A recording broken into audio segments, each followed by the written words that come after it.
Hola, ¿qué tal? Yo soy Francisco Cortés y estás escuchando La Ola del Tiempo. En el episodio anterior, Yamato cambió de manera profunda, pasando de un estado gobernado por clanes poderosos a un sistema burocrático, cuyos ministros eran elegidos por méritos y no por sangre, siguiendo las ideas de Confucio traídas desde China. Nos quedamos en el año 672, en la llamada Guerra Jinshin, que fue la guerra que el príncipe Ōama libró para usurpar el trono a su sobrino, el príncipe Ōtomo, después de la cual Ōama fue coronado con el nombre de emperador Tenmu. El reinado de Tenmu inició con sangre y fuego, pero rápidamente él comenzó una campaña para crear un culto al emperador. ¿A qué me refiero con esto? El culto al líder es una política en la cual se busca idealizar al gobernante y se ha utilizado a lo largo de la historia en múltiples ocasiones, incluso en la actualidad. Pero ¿para qué se hace esto? Si la población cree tener un gobernante perfecto, elegido por los dioses o en general ideal, las críticas a su trabajo y la resistencia a sus órdenes se ven disminuidas. Esta política de culto al líder se siembra de manera profunda en la población y se aplica utilizando una serie de métodos de adoctrinamiento en todos los niveles.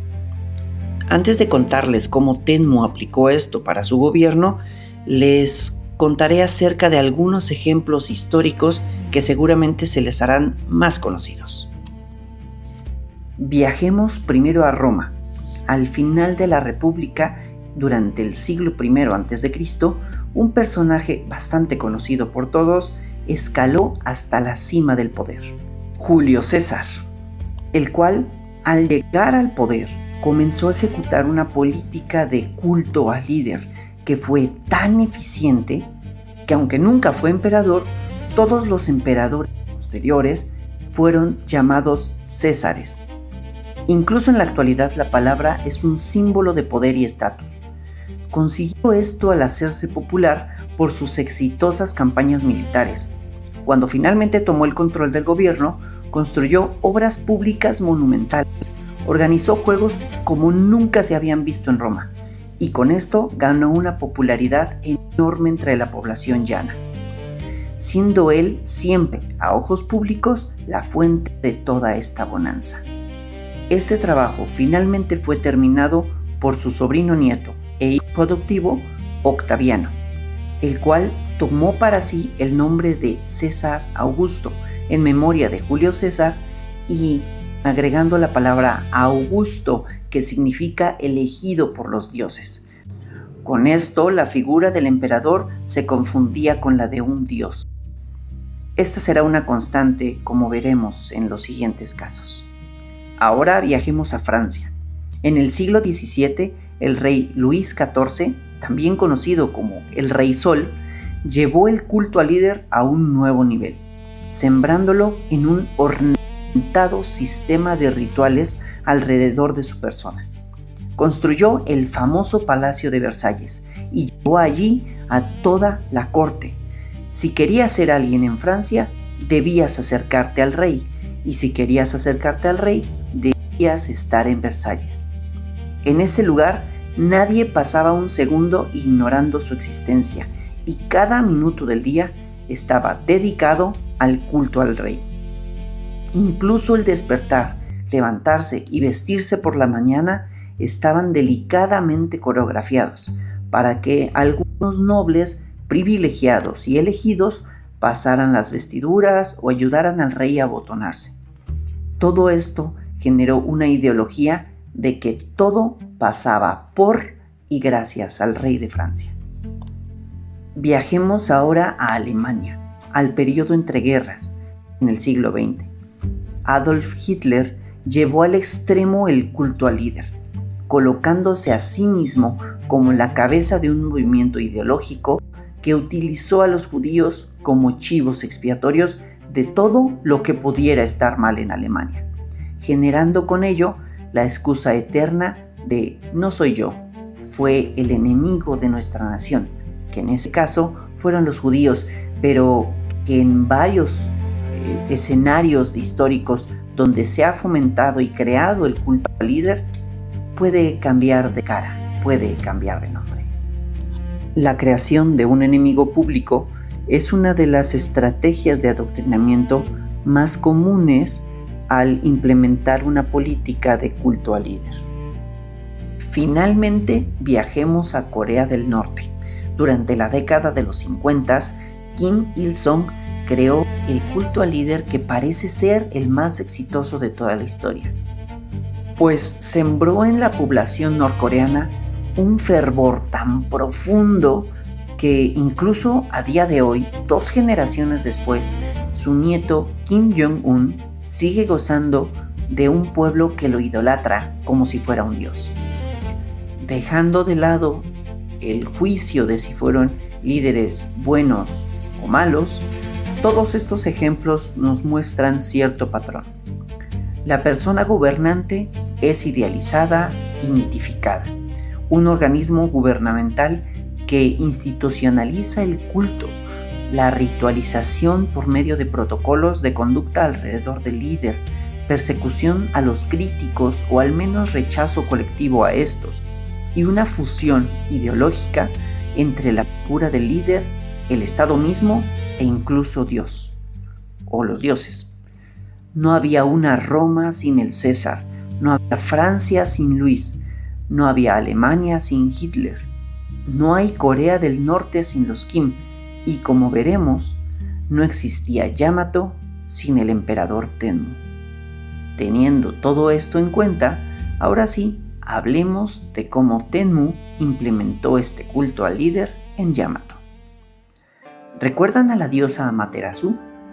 La diosa del sol y, según la mitología, ancestra del primer emperador.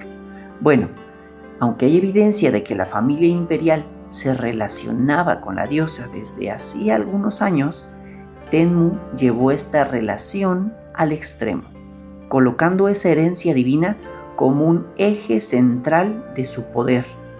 El santuario de Ise, dedicado a Amaterasu, fue renovado y se generó un culto estatal a la diosa. Curiosamente, Ise fue una de las ciudades que apoyaron a Tenmu al inicio de su rebelión. Como ya he contado en otras ocasiones, la historia de estos años la conocemos por crónicas escritas alrededor del año 712-720. Estas crónicas son 2. Una se llama Kojiki y la otra Nihon Shoki. Y en ellas se nota una clara intención de vincular al emperador con la diosa Amaterasu en su origen. Es por esto que los emperadores más antiguos son considerados personajes mitológicos, pues lo que está escrito de ellos en las crónicas no se sustenta con pruebas arqueológicas, e incluso, como vimos en episodios anteriores, su existencia en la línea temporal no corresponde con la evidencia de lo que estaba sucediendo en Yamato y en general en Japón durante esa época. Aparte del esfuerzo de deidificar al emperador, también se diseñó una serie de protocolos de comportamiento en la corte imperial, complejos rituales y eventos casi religiosos que mantenían al emperador separado de toda la corte por un aura de un ser inalcanzable y divino a ojos de los cortesanos y nobles. Tenmu también adoptó el budismo como religión estatal, sin dejar de lado el sintoísmo, pues a este culto pertenecía la diosa Amaterasu, y la idea de dioses en la tierra, los kami, le venía perfecto para él mismo ser considerado un kami, un dios. Adoptó y patrocinó a 3 templos budistas cercanos al Palacio Imperial de Kiyomihara como templos oficiales: Gafuku-ji, Gango-ji y Daikandai-ji. Todos estos eran templos muy importantes cercanos a la capital, y con esto centralizó a su alrededor también el poder religioso. Como vimos en el episodio anterior, El emperador Tenji había mudado su ciudad capital de la tradicional ciudad Asuka hacia la ciudad de Omi, cerca del actual Kioto. Sin embargo, Tenmu, cuando subió al poder, incendió la ciudad de Omi, la arrasó y volvió a mudar la capital hacia el palacio de Kiyomihara, muy cercano a Asuka. Como mencioné antes, una de las herramientas más comunes al implementar un culto al líder es crear un enemigo público o enemigo del Estado. Esto se utiliza para fomentar la cohesión interna en su pueblo o en su nación, pues mantiene a los suyos en un estado de alerta y supuesto peligro, del cual solo recobran la seguridad y la paz gracias a las dádivas del líder. En este caso, Tenmu utilizó como enemigo en las sombras a los chinos de la dinastía Tang. Contrario a la política que implementó el emperador Tenji de prepararse para una inminente guerra, pero al mismo tiempo intentar arreglar de forma diplomática la situación, Tenmu decidió aislar a Japón y rechazar diplomáticamente a los chinos. Prefirió un acercamiento a los coreanos de Silla, principalmente durante la rebelión de estos, en la cual unificaron a Corea bajo su estandarte. Con el fin de preservar su estatus y poder, Tenmu creó 4 nuevos rangos de nobleza, que colocó en un estatus mayor a los nobles anteriores. Los Mahito eran los miembros de la familia imperial y estaban en la cima de la jerarquía, solo por debajo del emperador. Los Asomi, que eran los nobles que tenían relación familiar de parentesco por matrimonio o algún otro tipo similar con la familia imperial, pero que no pertenecían a ella. Los Sukune eran los miembros de la alta nobleza, leales al emperador, y los Imiki eran los miembros de baja nobleza que eran leales al emperador.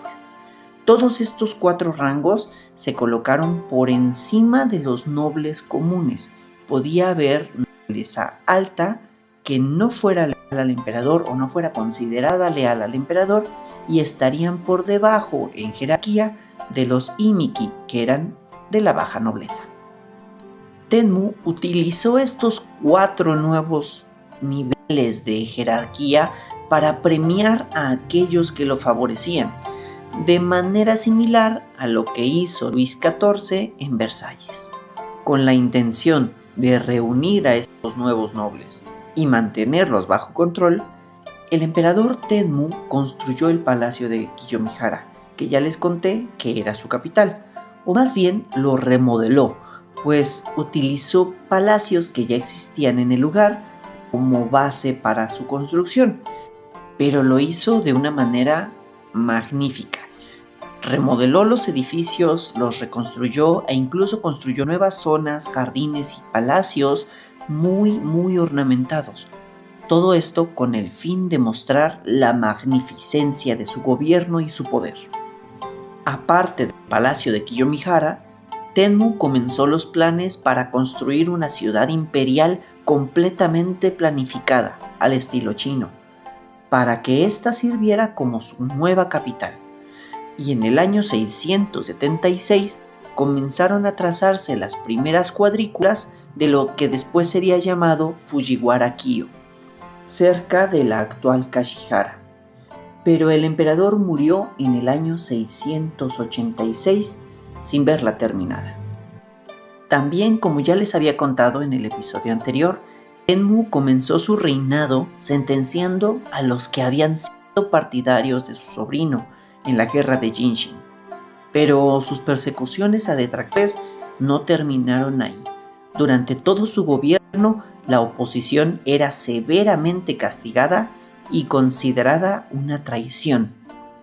Creó varias oficinas gubernamentales que le permitieron controlar todos los aspectos de la sociedad, entre ellos la oficina de Yin y Yang, que servía oficialmente como policía moral, pero que en la práctica era una especie de policía secreta, servicio de inteligencia o algo parecido, y se encargaba de barrer con los detractores del gobierno del emperador. También creó la Oficina de Medicina, que institucionalizó la práctica médica y la profesionalizó, pero que también permitió a Tenmu limitar el acceso a la salud solamente a aquellos que eran partidarios suyos.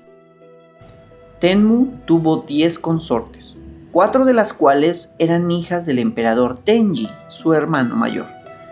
La favorita de ellas fue Uno Sarara, hija de Tenji con una descendiente del clan Soga.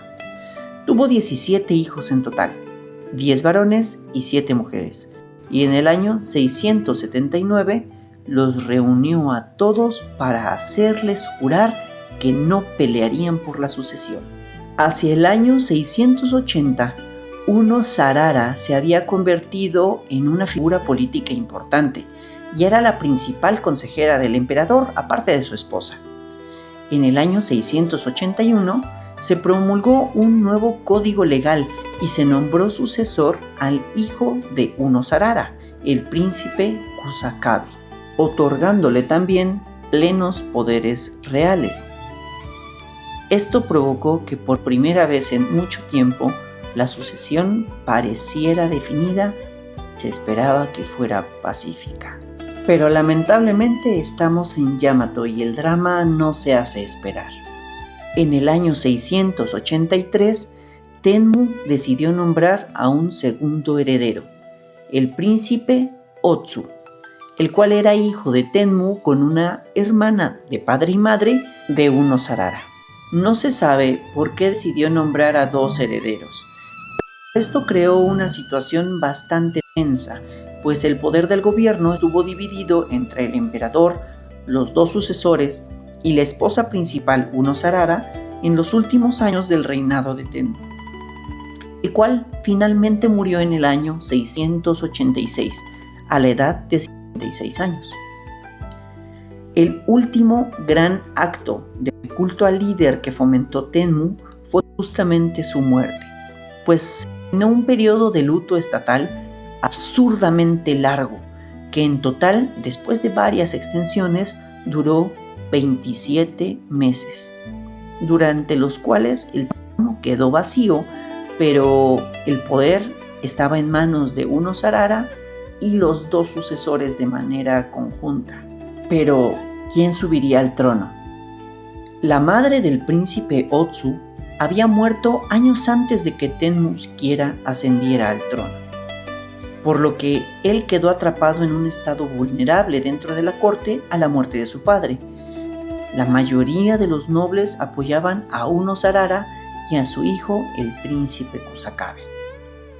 No hay detalles de lo que sucedió, pero pocos meses después de la muerte del emperador Tenmu, Uno Sarara acusó a Otsu de conspiración y traición, y rápidamente lo ejecutó. Con esto dejó el camino libre para que su hijo, el príncipe Kusakabe, gobernara. Pero Kusakabe lamentablemente murió en el año 689, sin haber ascendido aún al trono. Se sospecha que su salud empezó a empeorar, y esa fue la razón por la cual pospuso tanto tiempo el periodo de luto por la muerte de su padre, pues al parecer quería ascender al trono en un buen estado de salud, pero finalmente esto no llegó a suceder. En ausencia de los 2 herederos nombrados por el emperador Tenmu, Uno Sarara entonces tomó para ella el trono en el año 690. Esto lo hizo con la finalidad de mantener el control del gobierno mientras su nieto, el hijo de Kusakabe, podía ascender al trono. Uno Sarara entonces fue nombrada Jito Tenno, la emperatriz Jito, y al ser coronada realizó rituales de purificación, en medio de los cuales otorgó una amnistía general como símbolo de buena voluntad al inicio de su reinado, con la finalidad de fortalecer su posición frente a toda la población de Yamato. Su gobierno duró 7 años, en los que continuó implementando la política de culto al emperador que había comenzado Tenmu. mudó la capital a la ciudad-palacio planificada por Fujiwara-Kyo. Y como ya comenté, también acogió bajo su manto a su nieto, el príncipe Karu, que solo tenía 5 años cuando murió su padre y su abuela subió al trono. El príncipe Karu era hijo de una media hermana de la emperatriz Jito, llamada Abehime, la cual también accedió al centro del gobierno y al núcleo del poder. En el año 697, la emperatriz Jito abdica en favor del príncipe Karu, pues este había alcanzado la mayoría de edad, que en ese momento se consideraba 15 años. El príncipe subió al trono con el nombre de emperador Monmu, y la emperatriz Jito se recluyó en un monasterio budista, manteniendo de facto el control del gobierno con el título de emperatriz emérita.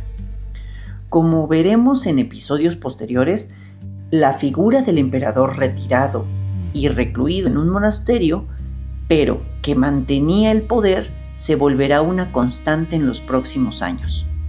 La emperatriz emérita Jito ya no realizaba los actos ceremoniales ni asistía a los actos públicos formales, pero sí mantenía control total sobre las decisiones de gobierno. En el año 703, la emperatriz Jito muere finalmente y Monmu comienza a gobernar de forma independiente, acompañado de su madre Abehime como su principal consejera. Lamentablemente, la salud del emperador no era buena y solo 4 años después, en el año 707, murió a la corta edad de 25 años, dejando a su primogénito y posible heredero con tan solo 6 años, por lo que antes de morir pide a su madre que tome el trono para ella mientras su hijo crece. De esta forma, Abehime asciende al trono con el nombre de emperatriz Genmei. Recuerden que ella también era media hermana de Jito e hija del emperador Tenji. El reinado de la emperatriz Genmei inició con el descubrimiento de un enorme yacimiento de cobre en las cercanías del actual Tokio. Este cobre de origen japonés comenzó a llamarse Wado. Recuerden que Wa era como se llamaba a Japón en esta época y Do es cobre, así que Wado era literalmente cobre japonés. Este cobre fue un manantial de riquezas para Yamato. En el año 708 se le llevó una muestra a la emperatriz Genmei para que lo viera con sus propios ojos. Ese mismo año, la emperatriz proclamó la construcción de la primera casa de acuñación de moneda en Japón. Se construyó en Omi, donde había estado el palacio imperial de Tenji y el príncipe Otomo, cerca del actual Tokio. El Wadokai-chin, que es como se conoce a la moneda que fue fabricada ahí, fue la primer moneda oficial japonesa. Antes de que existiera, se comerciaba utilizando trueque o monedas chinas. También ese año aparece en la política un personaje que será sumamente importante, llamado Fujiwara Fujito, del clan Fujiwara, que eran los herederos directos del clan Nakatomi, aquel que fue aliado político de los Mononobe en la guerra entre pro-budistas y anti-budistas. Recuerden a los Fujiwara, serán importantes en siguientes episodios. Pero ahora les daré un poco de contexto de cómo aparecieron los Fujiwara. Nakatomi Kamatari fue el principal aliado del príncipe Nakano Oe, es decir, el emperador Tenji, y lo ayudó en la conspiración del incidente Ishii, con el que terminaron con la hegemonía del clan Soga. Kamatari siempre fue un partidario leal de Tenji, e incluso fue uno de sus grandes amigos. Tanto fue así que al morir, el emperador le otorgó a sus descendientes un nuevo nombre de clan, el de Fujiwara. El hijo primogénito de Nakatomi Kamatari fue Nakatomi Fujito, que tomó el nombre entonces de Fujiwara Fujito. Bueno, regresando al momento que estábamos tocando, Fujiwara Fujito fue nombrado ministro por la emperatriz Genmei. En el año 709 estallaron rebeliones en las provincias más al norte de Honshu, aparentemente por grupos de la etnia Emishi, que eran distintos de la etnia Yamato y habitaban justamente en la región norte de Honshu. Ya hablaremos después más a fondo de ellos, pero puedo adelantarles que eran descendientes de los Hohomon que habían sido desplazados por los Yayoi. En este momento, las revueltas de los Emishi fueron sofocadas con relativa facilidad. También en el año 709 se renovó el intercambio diplomático que existía con el reino de Silla, y en el año 710 la corte imperial se mudó a una nueva capital, la ciudad de Nara, que dará nombre a la siguiente etapa de la historia japonesa, el llamado Periodo Nara. Hagamos un pequeño resumen de todo lo que hemos abarcado hasta el momento. Empezamos con el periodo Hohomon, que abarcó desde el año 14.000 a.C. hasta el año 500 a.C. De esto hablamos en el episodio 1. Después seguimos con el periodo Yayoi, que va del 800 a.C. al siglo III después de Cristo, y fue lo que tratamos en el episodio 2. Después seguimos con el periodo Yamato, que se divide en dos grandes etapas. El periodo Kofun, del que hablamos en el episodio 3, y que abarca hasta el siglo VI aproximadamente con la llegada del budismo. Después viene el periodo Asuka, que abarca los episodios 4, 5 y el de hoy, el sexto, y que contempla todo lo que pasó después de la llegada del budismo hasta este momento que estamos tocando, en donde se muda la capital de Asuka a Nara. Como último dato que les daré el día de hoy del reinado de la emperatriz Genmei, en el año 712 se terminó de escribir el libro más antiguo del que se tiene registro en la actualidad, creado en Japón, el Kojiki, el relato de los registros antiguos. Ya les hablé de él hace un momento como una de las primeras crónicas que conocemos, y fue el fruto de un trabajo de recopilación de relatos y registros antiguos que al parecer comenzó durante el reinado de la emperatriz Suiko, casi 100 años antes, pero cuyo progreso se vio casi truncado con la inmolación de Soga Emishi durante el incidente Ishii, pues en su palacio se guardaban estos registros. El emperador Tenmu solicitó nuevamente que se recopilara esta información con la finalidad de establecer su linaje real, en su labor de forjar su culto al emperador. Fue la emperatriz Genmei la que encomendó una crónica unificada a Ono Yasumaro en el año 710, y que fue terminada en el año 712. El Kojiki fue entonces el último esfuerzo de Tenmu y sus descendientes de crear un culto al emperador, y lo consiguieron, tan bien logrado que hasta nuestros días la familia imperial sigue utilizándolo como base para su historia familiar. Los últimos años de reinado de la emperatriz Genmei tendrán que esperar para la siguiente semana. Por el día de hoy es todo. Les agradezco mucho su atención. Si les gustó este contenido, no olviden seguirnos aquí y en el Instagram @laoladeltiempo. Les deseo una buena mañana, tarde o noche, sea cual sea la hora en la que me están escuchando. Regreso la siguiente semana con otra situación imperial conflictiva. Hasta luego.